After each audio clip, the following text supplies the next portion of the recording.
Hey, what's up, friends? Miss Melissa here. I'm so glad you're here at Kids World Church and Home. Let's take some time to praise and worship God together. Everybody get up.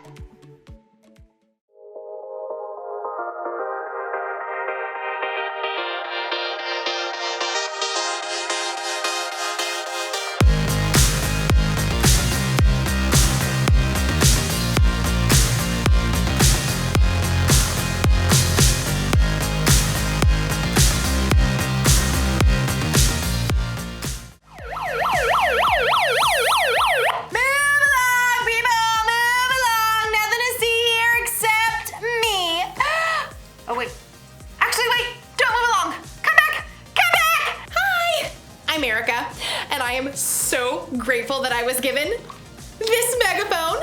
So let's talk about gratitude! Gratitude is letting others know you see how they've helped you.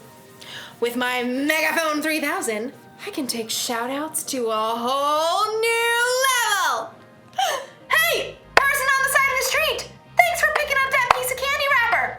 Ooh, person in the purple shirt and those green shoes, you are awesome! Thanks! Hey, birds! Thanks for those positive tweets! Yep, this is probably the best gift I've ever gotten. I will cherish it forever. What? The Megaphone 4000 just came out today with 27 built-in voice modules and Bluetooth capabilities! That's way better than this old thing. Thanks a lot, person who bought me this lame megaphone. Probably got it on sale. In today's Bible story, we'll hear about some people who weren't happy with what they were given and had a real bad attitude about it. That should be fun, right? Sure. Whatever. See you in a bit. Move along, people. Move along. The Bible. It's 66 books of history, stories, letters, and poetry that fit together to form God's one big story. The epic adventure of how He created us and loves us so much that He made a way to rescue us. As we travel through the Bible, from Genesis to Revelation, we discover people who met God and found their lives changed forever. And now for an amazing story, inspired by the book of Matthew, chapter 20, verses 1 through 15. While Jesus taught in many different ways, He often shared the most important truths as stories. He used the things and animals and situations in people's everyday lives to help them understand things that were bigger. One day, Jesus explained to His closest friends what the kingdom of heaven was like, and He used a story to help it connect. Now, if He told that story to us today in our world right now, I think it would go a little something like this. There once was a man who owned a large vineyard. Here at Grape Escape Vineyards, we specialize in red, white, and green grapes. One bright autumn day, the man called in his manager to find out how his harvest was doing. It's doing great. Thanks a bunch. We shall pick the grapes immediately before the beetles nibble them up. That's some good raisoning. The next morning, the vineyard owner rose while it was still dark and hurried to the center of town. He arrived at around 6 a.m. and there were people still standing around noshing on grape jelly muffins. Are you looking for work? Yes, indeed. How much do you pay? $100 for the day. Precisely perfect. Let us proceed. The owner led the workers back to his vineyard. Baskets, hats, don't squash the grapes. Oh, well, what happens if we do that? They might whine a little. The vineyard owner wanted to be sure that the beetles wouldn't ruin his precious grape harvest, so around 3 hours later at 9 o'clock, he returned to the town center and found more people lined up for work. You come pick grapes for me. I'll pay you well. Good deal. Let's go. The workers were all picking as fast as they could, but there were still long rows to harvest, so the vineyard owner went back to the town center at 12 o'clock noon 3 hours later, and there were still plenty of workers standing around. Come, help out in my vineyard. And after the new set of workers had worked for 3 hours, the vineyard owner returned to the town square again at 3 o'clock. Need some more grape pickers, you in? The blazing sun beat down as the vineyard owner added the new workers to his crew. One of them had hired at dawn wiped sweat off his face as he sipped his water. Showing up for work in the afternoon. What a terrible work ethic. The first workers returned to picking grapes, filling basket after basket. But even though it was still 5 o'clock, the vineyard owner returned to the town square, where he still found plenty of people hanging around counting cockroaches and looking bored. Why have you been standing here all day? No one, hired us. I'll hire you. Come work in my vineyard. For the final hour of the workday, everybody pitched in. Whew! As the last baskets of grapes were brought up, the owner called to his manager. Just look at all these beautiful grapes, all freshly harvested. A great job, if I do say so. Pay the workers. Start with the ones I hired last of all. So the manager pulled out his cash box and lined up the workers. He started with the ones who only picked grapes for an hour. Here you go. $100. Totally rad, man. At the other end of the line, the workers who began at dawn began doing some quick math. $100 for 1 hour of work? Huh, that means we're about to get over $1,000. The manager continued to hand out pay packets to the workers who started at 3 o'clock. $100. And noon. $100. And 9 o'clock in the morning. $100. Okay. By the time the workers who started at 6 a.m. reached the front of the line, they were getting a little bit worried. You're paying us what's fair for working all day, right? Yep. $100. What? Preposterous. The early morning workers stalked off to find the vineyard owner. You paid those hooligans who only worked an hour the same as us, even though we sweated all day picking your grapes. Just look at this crispy sunburn. Fred, didn't you agree to $100 for the whole day? That is a technicality. Do you feel cheated because I gave so freely to the other workers? Don't I have a right to do what I want with my own money? But it's not fair. Take your money and go. I want to give the ones I hired last the same pay I gave you. The early workers glared and skulked away, cash in hand. They had let the owner's generosity to someone else ruin their day. Jesus' story made it clear. God gives freely to everyone. Rather than focusing on what you don't have, adjust your attitude. Choose to look at what you do have. I'm gonna let you in on a little secret. Sometimes I can be ungrateful. It's true.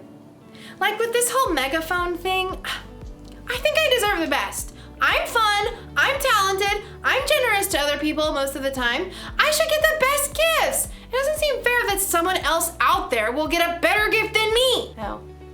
You see, I forget to be grateful. But here's another little secret. Sometimes you can be ungrateful too. Sometimes we forget to focus on what we've been given because we're too focused on what other people have. We're too focused on what we think is fair. Don't believe me? Ask yourself these questions. Am I jealous when someone has more or better stuff than me? Or do I think I deserve better than other people because I am better than other people? Or do I count my presents at Christmas to make sure I have more than anyone else? If you would say yes to any of those questions, you might need a little gratitude adjustment. All you have to do when you're feeling ungrateful is to take a second and look around at all the things you have to be grateful for. So maybe I don't have 27 voice modules and Bluetooth capabilities, but I do have 2 voice modules. It's important to be grateful. It's easy if you try. I've got the cool siren. Sorry, things aren't always fair, but sometimes that's a good thing. Because guess what? Jesus died for our sins.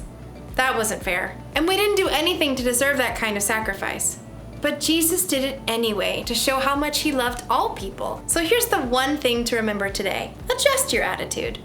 Be grateful for what you've got. Don't worry about the stuff you haven't got. That's a lesson for me too. Oh, Sorry, that's. Oh, sorry. Sorry, okay. See you next time.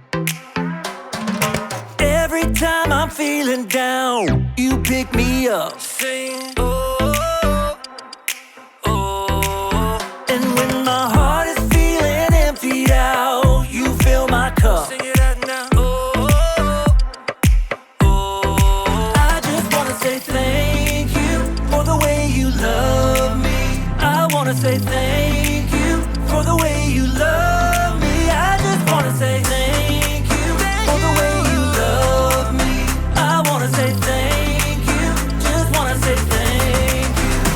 Yeah! T-H-A-N-K-Y-O-U, thank you. Thank you. T-H-A-N-K-Y-O-U, thank you. Here we go, verse 2. I'm grateful for the way you've been a friend to me. Sing, oh, oh. And even in the deepest, darkest night, you help me see. Sing it out now. Oh, oh. I just wanna say thank you for the way you love me. I wanna say thank you for the way you love me. I just wanna say thank you for the way you love me. I wanna say thank you, just wanna say thank you. T-H-A-N-K-Y-O-U, thank you. Thank you. T-H-A-N-K-Y-O-U, thank you. T-H-A-N-K-Y-O-U, thank you. Thank you. T-H-A-N-K-Y-O-U, thank you. For the joy that you give to me, for the way that you made me free, for my friends and my family, I just wanna say, for loving me from the start, for every beat of my heart, for everything you are. I just wanna say thank you for the way you love me. I wanna say thank you for the way you love me. I just wanna say thank you for the way you love me. I wanna say thank you, just wanna say thank you. T-H-A-N-K-Y-O-U, thank you. Thank you. T-H-A-N-K-Y-O-U, thank you. T-H-A-N-K-Y-O-U, thank you. Thank you. T-H-A-N-K-Y-O-U, thank you. For the joy that you give to me, for the way that you made me free, for my friends and my family, I just wanna say, for loving me from the start, for every beat of my heart, for everything you are. I just wanna say.